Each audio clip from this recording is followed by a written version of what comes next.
Hello everyone, very warm welcome to all of you. Welcome to Teaching Pathshala and it's me your educator Jyoti. इस particular video में हम बात करने वाले हैं पार्ट 2 के बारे में। पहला पार्ट में ऑलरेडी अपलोड कर चुकी हूँ जिसमें हमने बात किया था यूनिट 1 to 4 कितने और कौन से टॉपिक इंपॉर्टेंट है, मोस्ट इंपॉर्टेंट है। एज वेल एज इस पर्टिकुलर वीडियो में हम बात करेंगे कि यूनिट 5, 6, 7, 8 ये 4 यूनिट में से कौन से टॉपिक ज़्यादा इंपॉर्टेंट है। यूनिट 5 का नाम है डेवलपमेंटल बायोलॉजी, यूनिट 6 है that is plant physiology, unit 7 that is animal physiology and unit 8 that is the inheritance of biology. So let's proceed. Okay, so जैसे कि यूनिट 5 के बारे में आपको पता है, यूनिट 5 से रिलेटेड आपको बहुत सारी वीडियोस जो हैं वो टीपी पे मिल जाएगी, दैट इज टीचिंग पाठशाला पे मिल जाएगी, जो ऑब्वियसली आप इजीली देख सकते हैं, इंफॉर्मेशन गेन कर सकते हैं। I think if I am not wrong, more than 35 videos already available है टीचिंग पाठशाला पे रिगार्डिंग द डेवलपमेंटल बायोलॉजी, जहाँ पे मैक्सिमम पोर्शंस को कवर अप किया गया है। बट मैं स्टूडेंट्स को आजकल कह रही हूँ कि जो लेटेस्ट एडिशन की बुक्स हैं उसको ज़्यादा प्रेफर करें, बिकॉज उसमें कुछ एक आध चीज़ें जो है वो अपडेट की जा चुकी हैं। सो अगर मैं मोस्ट इंपॉर्टेंट पोर्शन की बात करूँ डेवलपमेंटल बायोलॉजी से, तो पहला आता है दैट इज सी एलिगन का पोर्शन। तो देखिए, पहले तो मैं इस पर्टिकुलर सब्जेक्ट का अगर मैं आपको बिहेवियर बताऊं तो ये सब्जेक्ट ऐसा है जो आपको, अगर ये 25 मार्क्स का आता है और अगर आपने सही सही किया है तो ये पूरे के पूरे 25/30 मार्क्स आपको पूरा एज इट इज देकर चला जाता है। क्योंकि इसके क्वेश्चन क्या होते हैं, अलग से नहीं घुमाए जाते हैं, मतलब वो चीजें ऑलरेडी बुक्स में दे रखी हैं जिससे क्वेश्चंस बनते हैं। तो मैक्सिमम टाइम या तो म्यूटेशन केस पे क्वेश्चन आता है या ऐसे एक्सपेरिमेंट पे क्वेश्चन आता है जिसपे ऑलरेडी गिलबर्ट में मतलब मेंशन कर रखा है। एज वेल एज कभी कभी तो ऐसा होता है कि सीएसआर वाले एग्जैक्टली वही लैंग्वेज उठाकर क्वेश्चन पेपर में डाल देते हैं जो लैंग्वेज गिलबर्ट में लिखी है। इसलिए सबसे बेस्ट बुक होती है डेवलपमेंटल बायोलॉजी की, दैट इज गिलबर्ट। ठीक है, तो सी एलिगन की हम बात करें तो सी एलिगन में जो पोर्शन आपको पढ़ने होते हैं that is axis formation, very very important, इससे बहुत सारे क्वेश्चन आए हुए हैं। Vulva formation, anchor cell as well as specification. Although मेरे चैनल पे जो वीडियोस अवेलेबल है सी एलिगन से रिलेटेड वो है vulva formation, anchor cell formation कैसे होता है। एक्सेस फॉर्मेशन पे मैंने अभी रिसेंटली डील करना शुरू किया है। मैं अपने प्लस के स्टूडेंट्स को पढ़ाती हूँ एक्सेस फॉर्मेशन एंड इसमें कौन से स्पेसिफिकेशन को फॉलो किया जाता है। तो ये वाले पोर्शन जो है टीचिंग पाठशाला पे अवेलेबल नहीं है, बट बाकी ये दो टीचिंग पाठशाला पे अवेलेबल है, तो आप इजीली वहां से इसे एक्सेस कर सकते हैं। सेकेंड मोस्ट इंपॉर्टेंट टॉपिक आता है that is cell specification and potency. ये इतना ज्यादा इंपॉर्टेंट टॉपिक है गाइस, इससे जो है हर साल लगभग एक क्वेश्चन आना तो फिक्स है ही। इस बार भी आया था, लास्ट टाइम भी आया था, और अभी तक इस पर्टिकुलर पोर्शन से अगर आप मतलब टोटली क्वेश्चन काउंट करोगे ना, मोर देन आपको 22 क्वेश्चन मिल जाएंगे। टू से 2011 से लेकर 2019 तक इतने साल के पेपर में लगभग 20 से 22 क्वेश्चन पूछे जा चुके हैं। तो आप समझ सकते हो कितना ज्यादा इंपॉर्टेंट पोर्शन है। तो इसे आपको कभी नहीं छोड़ना है। एंड अगेन इस पोर्शन से भी रिलेटेड वीडियो आपको टीचिंग पाठशाला पे मिल जाएगा, मैंने अपलोड किया है। ओके, कि सेल स्पेसिफिकेशन क्या होते हैं, कितने टाइप के होते हैं। फिर थर्ड पोर्शन आता है that is ICM and trophoblast का डिसीजन कैसे होता है। ठीक है, कौन कौन से जीन एक्सप्रेस होते हैं तो आईसीएम बनता है, कौन से जीन एक्सप्रेस होते हैं तो ट्रोफोब्लास्ट बनता है। Again this is very very important topic. इससे क्वेश्चन इस बार मेघालय के, असम और मेघालय के पेपर में आया था, लास्ट टाइम भी इससे क्वेश्चन आया था, लास्ट टू लास्ट टाइम भी आया था। तो again this is very very important. Fourth है that is cleavage and fertilization. So cleavage से रिलेटेड ऑब्वियसली आपको वीडियोस मिल जाएंगी टीचिंग पाठशाला पे। फर्टिलाइजेशन से रिलेटेड आई गेस वीडियोस मैंने अपलोड नहीं की हैं। तो cleavage and fertilization again this is very very important. Drosophila की बात करते हैं, दैट इज मेनली ड्रोसोफिला में axis formation, gene and mutation. सारा का सारा कंप्लीट ड्रोसोफिला आपको टीचिंग पाठशाला पे मिल जाएगा, पूरा कंप्लीट बेसिस पे मैंने कवर अप कर रखा है। ठीक है, वीडियोस लगभग 2 साल पुरानी है, तो आप कह सकते हो कि वो अपडेटेड वीडियोस नहीं है, क्योंकि 2 साल पहले जो बुक्स अवेलेबल थी मैंने उससे वो वीडियोस बनाई थी। ठीक है, लेकिन ये है कि जो भी इंफॉर्मेशन है दैट इज वो इंफॉर्मेशन आपको पूरा का पूरा नॉलेज दे देगी। हाँ, कुछ एक आध अभी अपडेटेड जीन्स आए हुए हैं तो वो जीन्स आपको उस वीडियोस में नहीं मिलेंगी, बट यस वो आपका पूरा का पूरा बेसिक क्लियर कर देगी और आप इजीली बहुत से क्वेश्चन उससे अटेंड कर पाएंगे। तो ये रहा फिफ्थ। सिक्स्थ की बात करें, लिम्ब डेवलपमेंट। तो लिम्ब डेवलपमेंट अगेन बहुत इंपॉर्टेंट टॉपिक है, एक क्वेश्चन यहाँ से हर साल फिक्स होता है। तो अगेन ये बहुत बहुत इंपॉर्टेंट है, और मेरा मानना है कि ये टॉपिक थोड़ा सा टाइम लेता है, ठीक है, मतलब थोड़ा सा भी नहीं, मतलब अच्छा खासा टाइम लेता है, बिकॉज इसमें बहुत सारे फैक्ट्स हैं जो कि पढ़ने होते हैं। फ्रॉग अगेन, तो ये दो टॉपिक्स ऐसे हैं ना, लिम्ब डेवलपमेंट एंड फ्रॉग, वो आपका बहुत टाइम लेते हैं और काफी ज्यादा ह्यूज पोर्शन है, मतलब ह्यूज पोर्शन है ये। एज वेल एज अगर इससे क्वेश्चन आता है तो फिर तो नंबर आपको पक्का देकर जाता है। टाइम कंज्यूमिंग तो है, लेकिन अगर आपने एक बार समझ लिया तो आपके नंबर यहाँ पे फिक्स होते हैं। Eighth that is sex determination, बहुत इजी टॉपिक है, इजीली आप जो है इसे गूगल से भी टारगेट कर सकते हैं, बिकॉज ये टीचिंग पाठशाला पे अवेलेबल नहीं है। अगर आपके पास गिलबर्ट है तो वहां से टारगेट कीजिए। रीजनरेशन बायोलॉजी से भी क्वेश्चन हर साल तो नहीं आता है, बट अल्टरनेटिव ईयर में रिपीट होता है। ABC model and Sam, ABC model बहुत बहुत इंपॉर्टेंट है, लगभग आपको एक क्वेश्चन मिल ही जाना है मैक्सिमम टाइम में, ठीक है। Sam that is shoe typical meristem, इससे रिलेटेड वीडियो ऑलरेडी टीपी पे है, तो आप देख सकते हैं बहुत से वीडियोज ऑलरेडी टीपी पे हैं। तो बहुत ऐसा पोर्शन है, मोस्ट इंपॉर्टेंट पोर्शन, जो ऑलरेडी आपका टीचिंग पाठशाला के वीडियोज अगर आप देखते हैं तो वो कंप्लीट हो जाते हैं। हाँ, लेकिन ये है कि कुछ एक आध पोर्शन ऐसे हैं जो कि आपको अलग से पढ़ने पड़ेंगे, बिकॉज डेवलपमेंटल बायोलॉजी सिर्फ इतना ही नहीं है, और भी है। और एक टॉपिक मैं यहाँ पे इंपॉर्टेंट मेंशन करना भूल गई, दैट इज सी आर्चिन। ओके, सी आर्चिन भी बहुत इंपॉर्टेंट है, इससे भी क्वेश्चन आते हैं। सी आर्चिन का fertilisation, polyspermy prevention, as well as इसका क्लीवेज प्रोसेस, तीनों ही काफी ज्यादा इंपॉर्टेंट है, इससे क्वेश्चन आते रहते हैं। And if I am not wrong, last time ही इससे क्वेश्चन आया था। Okay, now the next unit is unit 6, जिसे हम कहते हैं plant physiology. So plant physiology जो है आपका यूनिट 6 है, और इसका पहला जो मेन इंपॉर्टेंट टॉपिक आता है वो आता है that is water potential. Water potential पे इस बार भी क्वेश्चन पूछा गया था, that is in CSIR net, mainly Meghalaya का जो पेपर था, आसाम मेघालय का पेपर था, वहां पे आया था, क्योंकि वाटर पोटेंशियल में आपके और भी छोटे छोटे से कंसेप्ट चले आते हैं, जैसे कि ऑस्मोटिक पोटेंशियल हो गया, उसके बाद प्रेशर पोटेंशियल हो गया, ये सारी चीजें इसमें चली आती हैं। तो इसका लाइक न्यूमेरिकल सेंस मतलब कि कवर अप करना बहुत ज़्यादा ज़रूरी होता है। फिर ट्रांसपोर्ट के बारे में बात करते हैं। ट्रांसपोर्ट में वाटर का ट्रांसपोर्ट आता है, जो मेनली जाइलम से होता है, मिनरल्स का भी जाइलम से होता है, फूड का ट्रांसपोर्ट फ्लोम से होता है। तो इसके सारे के सारे मैकेनिज्म है जो अगेन बहुत ज़्यादा इंपॉर्टेंट है। फिर थर्ड यूनिट चलाता है, दैट इज मेटाबॉलिज्म। तो प्लांट फिजियोलॉजी एक ऐसी यूनिट है ना जिसको कभी भी आप देखोगे ना तो आपको लगेगा कि क्या छोड़े और क्या पढ़े, क्योंकि लगभग हर एक पोर्शन जो है वो इक्वल वेटेज के साथ हमेशा ही चला आता है। जो पिछली बार आया था वो इस बार नहीं आएगा, इस बार कुछ नए ही टॉपिक चले आएंगे। तो ये यूनिट थोड़ा सा अनप्रेडिक्टेबल है। जो प्रेडिक्टेड पोर्शन है वो ये है portion, that is metabolism. Metabolism से आपको हर बार जो है 2 क्वेश्चन मिल ही जाने हैं, क्योंकि मेटाबॉलिज्म पोर्शन ऐसा है जो कि ये पर्टिकुलर पोर्शन आपका बायोकेमिस्ट्री के साथ जो है क्लैश करता है। मैंने जब बायोकेमिस्ट्री के बारे में बताया था तब भी आपको इसके बारे में मैंने बताया था, ये बायोकेमिस्ट्री के साथ क्लैश करता है, क्योंकि मेटाबॉलिज्म में रेस्पिरेशन चला आता है, C2 C3 C4 पाथवे, कैम्प पाथवे, ग्लाइकोलिसिस, TCA, ये सारे पोर्शन चले आते हैं। And if I am not wrong, respiration से related as well as C2 C3 C4 से रिलेटेड ऑलरेडी आपको वीडियो TP पे मिल जाएगा, that is also in a revision format. Detail में मैंने डिस्कस नहीं किया है, लेकिन रिविजन फॉर्मेट में वो अवेलेबल है, तो आप उसे देख सकते हैं।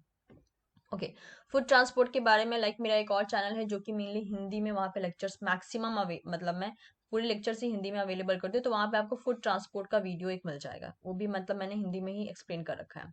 फिर आता है ऑब्वियसली फोटोसिंथेसिस, यहाँ से आपको एक क्वेश्चन हर साल फिक्स है, ठीक है, एक क्वेश्चन आपको हर साल मिल जाना है। फिर आता है that is the phyto hormone. Phyto hormone आपके लगभग जो है 9 से 10 फाइटो हार्मोन है जिसके बारे में आपको पढ़ना होता है। Auxin, gibberellin, cytokinin, ethylene, ABA हो गया, इसके बाद स्टिगोलेक्टोन, ब्रेसिनोस्टेरॉइड।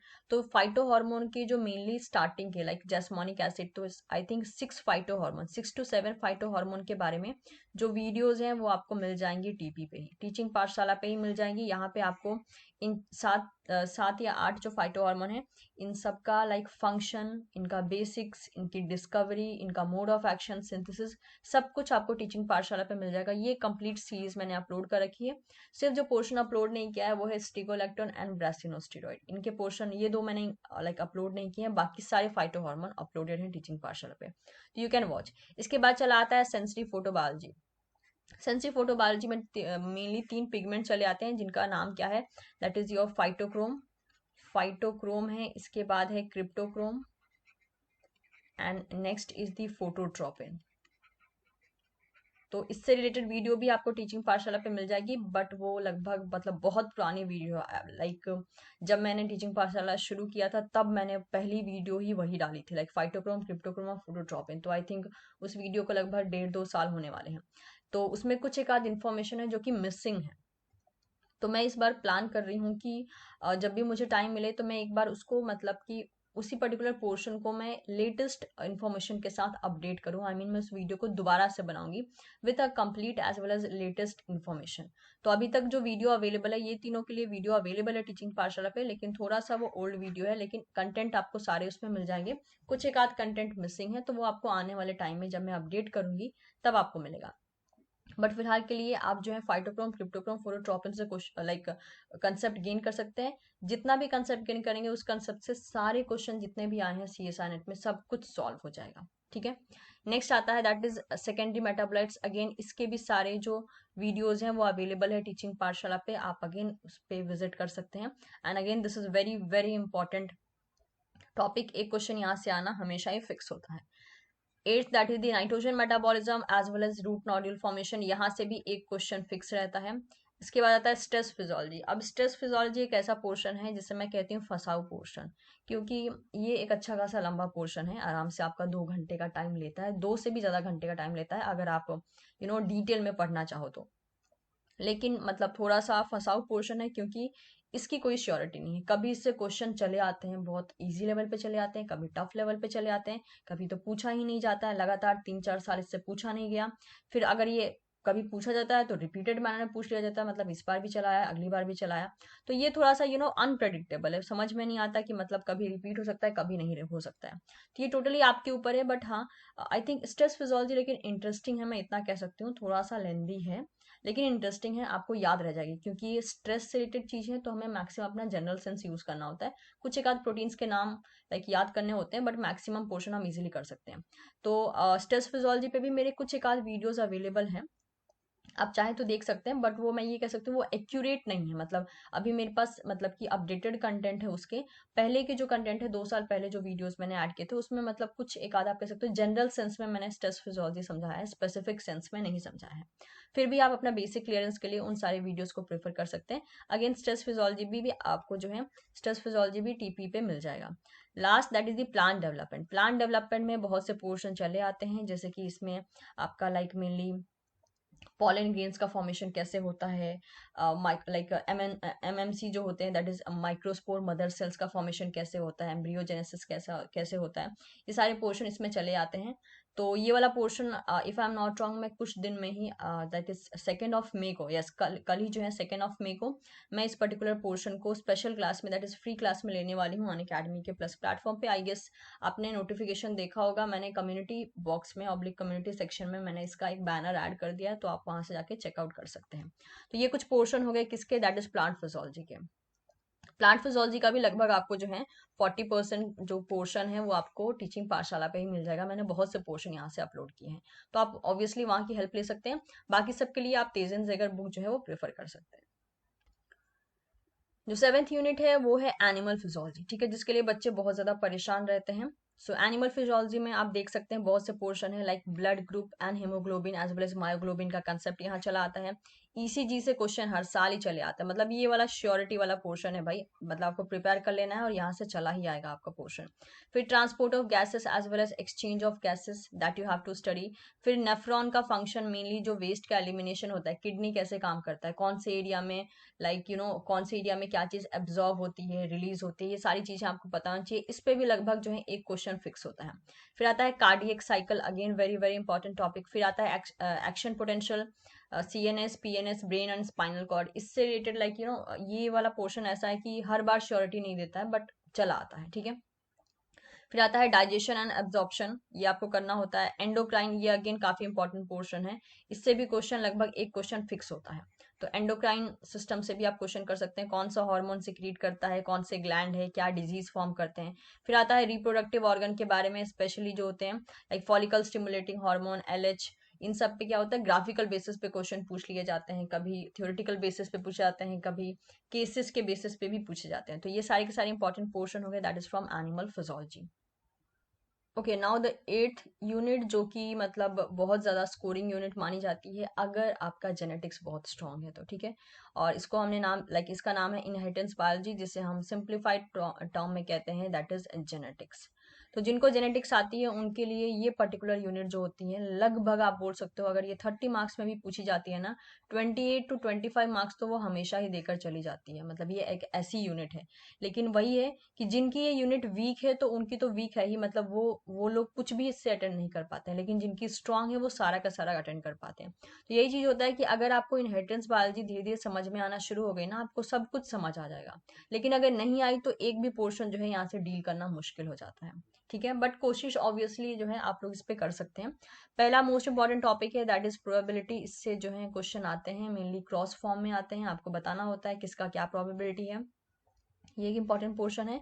Next is the dihybrid cross पे जो केसेस बेस पे क्वेश्चन आते हैं कि हाँ इतने इसको क्रॉस करवाया गया तो कितने की प्रोबेबिलिटी है ब्लैक आने की, कितने की प्रोबेबिलिटी है ये वाले कैरेक्टर आने की। डिपेंडिंग अपॉन दैट अलग अलग केसेस प्रोवाइड किए जाते हैं जिसमें डाई हाइब्रिड क्रॉस के बारे में आपसे पूछा जाता है। फिर आता है linkage and mapping, again a very important topic. फिर आता है पेडिग्री। पेडिग्री एनालिसिस पे तो लाइक हर साल ही आपको एक क्वेश्चन मिल ही जाएगा। फिर चला आता है मैटरनल इनहेरिटेंस। ये रेगुलर तो नहीं पूछा जाता बट हाँ this is also important topic. Chances होते हैं इसके हर बारी की ये चला है। अब वो बात अलग है कि अल्टरनेटिव मैनर में पूछा जाता है, कभी एक लाइक पूरा का पूरा 2 अटेम्प्ट में पूछा नहीं जाता, कभी अचानक से रिपीटेटिव मैनर में भी पूछ लिया जाता है। फिर आता है दैट इज पॉपुलेशन जेनेटिक्स, जिसमें हम कहते हैं हार्डी विंगबर्ग इक्विलिब्रियम। इससे एक क्वेश्चन आना हर साल फिक्स है। ठीक है, अब वो चाहे क्वेश्चन जो है दैट इज पार्ट बी में आए या पार्ट सी में आए।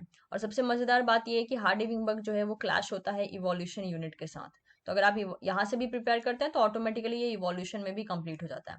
फिर आता है HFR mapping. Okay, HFR mapping से भी हर साल एक क्वेश्चन आना is very very fix. Then mutation and deletion यहाँ से चला आता है, लाइक डिलीशन मैपिंग पे भी क्वेश्चन चले आते हैं। म्यूटेशन किस किस टाइप के होते हैं, क्या रिएजेंट्स यूज होते हैं, कैसे काम करते हैं, इन सब पे क्वेश्चन चले आते हैं। फिर जेनेटिक डिसऑर्डर्स पे आपके पार्ट बी में क्वेश्चन चले आते हैं कि हाँ मेनली कौन कौन से जेनेटिक डिजीज हैं। लाइक इस बार गेट में भी इससे बहुत सारे क्वेश्चन आए थे, लाइक आपका हो गया लाइक डाउन सिंड्रोम हो गया, क्लिनफिल्टर सिंड्रोम हो गया, और भी जितने भी जेनेटिक डिजीज होते हैं कि कौन से जीन के म्यूटेशन की वजह से क्या कंडीशन देखने को मिलती है, ये सब चले आते हैं इसी पोर्शन में। फिर आता है इन्वर्जन एंड ट्रांसलोकेशन। इससे भी आप कह सकते हो अल्टरनेटिव ईयर में क्वेश्चन आने की बहुत सारी प्रोबेबिलिटी होती है। फिर टेट्राड एनालिसिस, अगेन ये भी एक बहुत बहुत इंपॉर्टेंट टॉपिक है। तो ये मैंने यहाँ पे आपके 10 टॉपिक को इनलिस्ट किया है। किसी किसी में लाइक आप कह सकते हो 8-9 टॉपिक ही रह रहे हैं, किसी में 10 से ज्यादा भी क्रॉस कर जा रहे हैं, क्योंकि कोई कोई यूनिट अपने आप में बहुत ज्यादा ह्यूज है, कोई यूनिट काफी ज्यादा छोटी है, कोई यूनिट काफी ज्यादा ह्यूज है। तो डिपेंडिंग अपॉन दैट जो है हमें टॉपिक का भी सिलेक्शन करना पड़ रहा है।